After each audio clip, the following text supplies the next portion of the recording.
Good evening. We are back with another installment of Clarey Talk, Season 1, Episode 4. I'm your host, Black Sasuke, Sasuke Black, Gerard Burger, whatever the fuck you want to call it.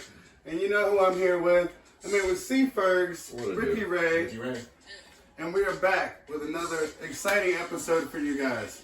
Alright, so the first segment, the good news. A long-distance runner named Marios Giannocco, who carried a disabled friend up Mount Olympus, fulfilling her lifelong dreams.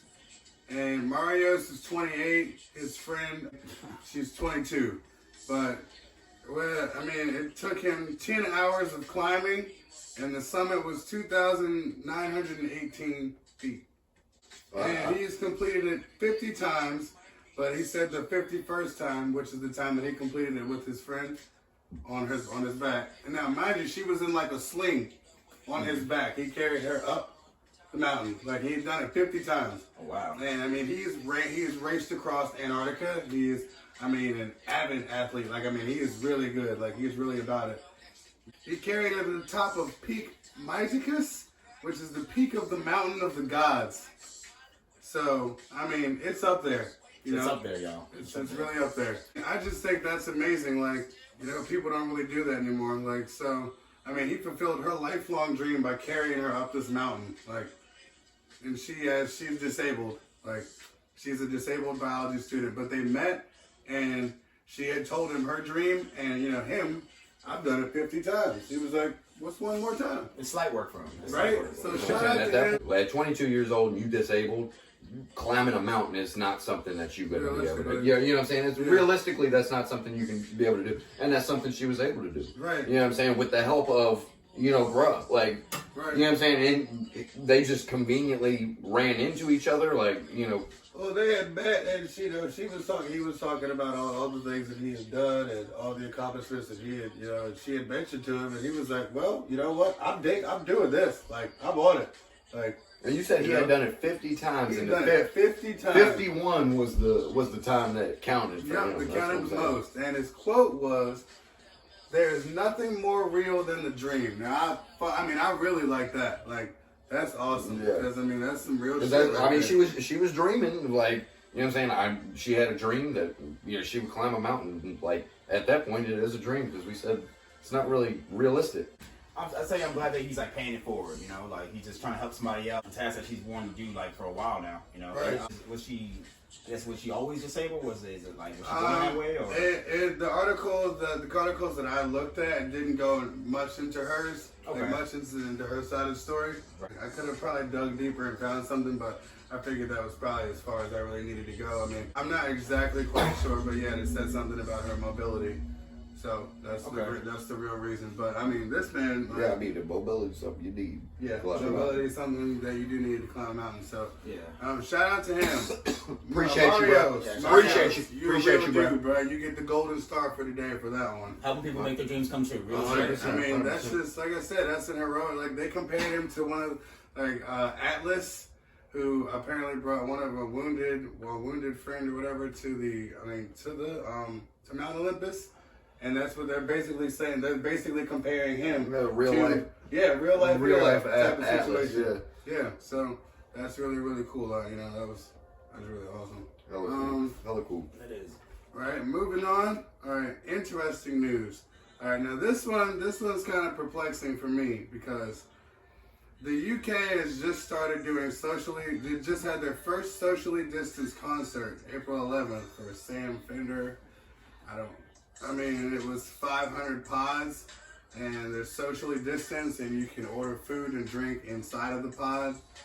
I mean, that is groundbreaking, but that's kind of sucky to think that that's our reality now. If that's how concerts are gonna go for right now. Like, if there isn't even a concert. The hell is the point in going to a concert like that? Like, right. I wish I could tell you. I mean, it's cool. I get what you're saying. Like, you know what I'm saying? It's cool. It assists, but it's like, I'm gonna go to a concert and basically have to stand at a cubicle. Yeah, basically. And you were saying like you could order food, your drinks, and stuff from same cubicle, but it's like 500 of it, or however many of it. Yep. I mean, that's bugging. Like, I mean, and these are big venues, and the thing is, the performers are losing money The performers are losing money because it's not as many people buying these tickets because they can't go.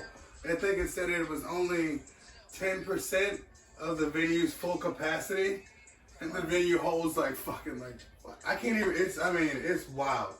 Like, right.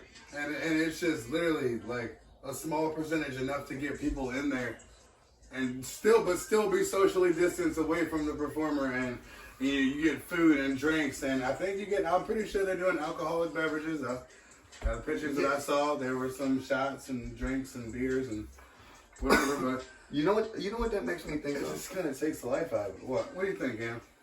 Is the whole like buying these tickets like for these virtual like you know what I'm saying? Yeah, that's another thing. That's like what I see, and it's like, how is that any different than me watching you on TV? Like, Yeah. you know what I'm saying? Like, how is I'm paying? I don't have to pay the TV. Like the whole COVID thing. You know, I know I won't have a Thanksgiving. You know what I'm saying? Because I've got grandparents and stuff, and it's just not worth the risk. You know what I mean? Yeah. Like, No, I mean, you can't. it sucks. You know what I mean? But you know, I don't want to put anybody at risk, or whoever's feeling fine. You know, I don't want to put anybody else at risk. But it sucks. But we'll do Friendsgivings and stuff. That's the one where like they're all like in the like I say like round bubbles, right? Mm-hmm. And they all like next to each other. I mean, that's an interesting way to go about it. They said that they look like pins. Look like. I mean, that's one way to I guess experience the artist, but I don't know.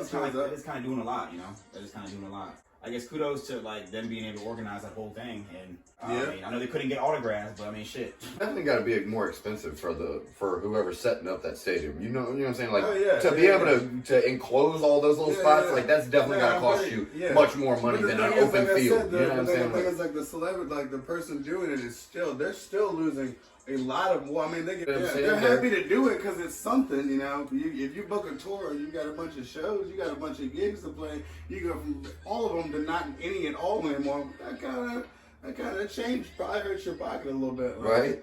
I am not a musician, but I would not. That would suck for me. Moving on to the next interesting fact: Waffle House is teaming up with a Georgia brewery, and they are making a bacon flavored ale, red ale. It's called Bacon and Kegs.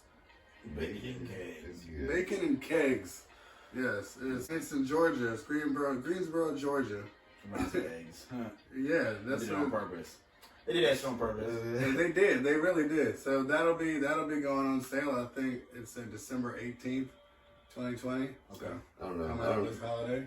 I don't know if I'm gonna be able to fade it. I don't know if I'm gonna be able to fit it. It said bacon and beer. It said bacon and beer pairs greatly. What about a bacon beer? I was like, I guess. I don't know about all that. Moving on. I like to call this segment the guts because it's kind of like what we came here to talk about.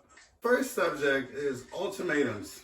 Now, ultimatums, most people don't like ultimatums. I mean, people need to just not do to other people. Try to give us an ultimatum. Now, Forces you into a situation. I mean, you're forcing something. You're mentally forcing somebody. So. And for those who don't know, an ultimatum is the final demand or statement of terms that the rejection of will result in retaliation of a breakdown in relations.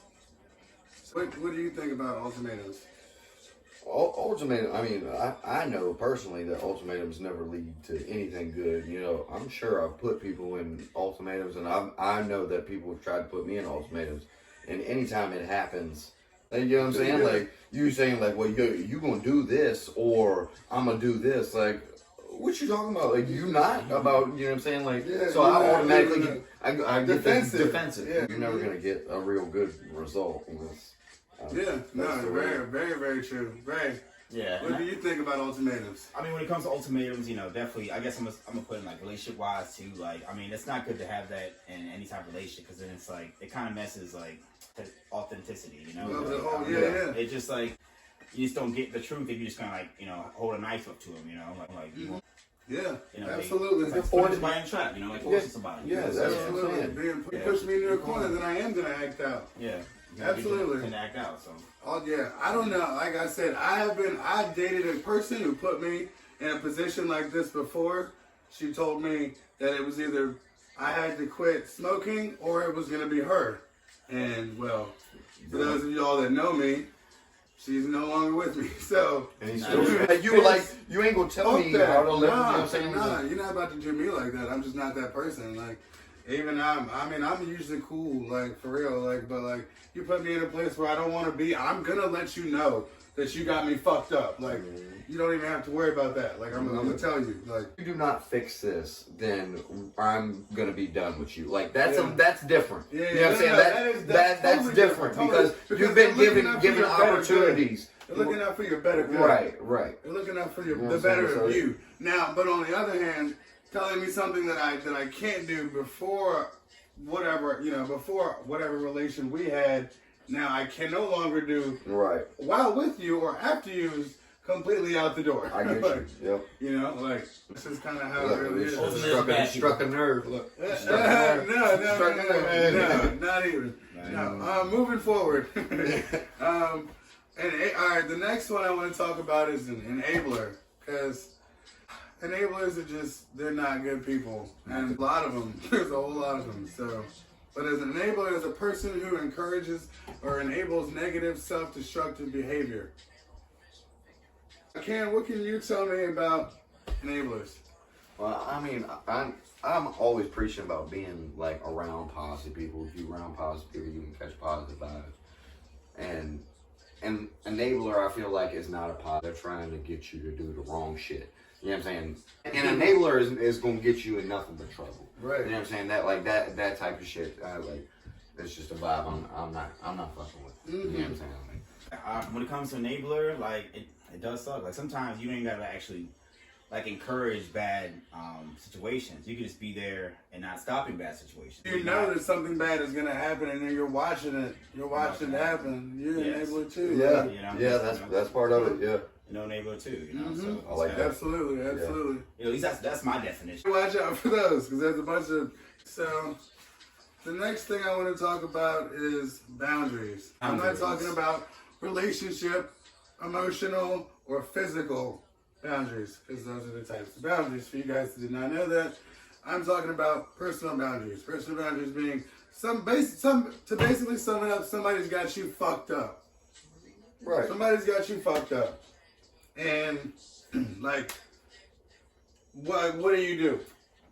Like, Cam, what do you do when somebody's got you fucked up?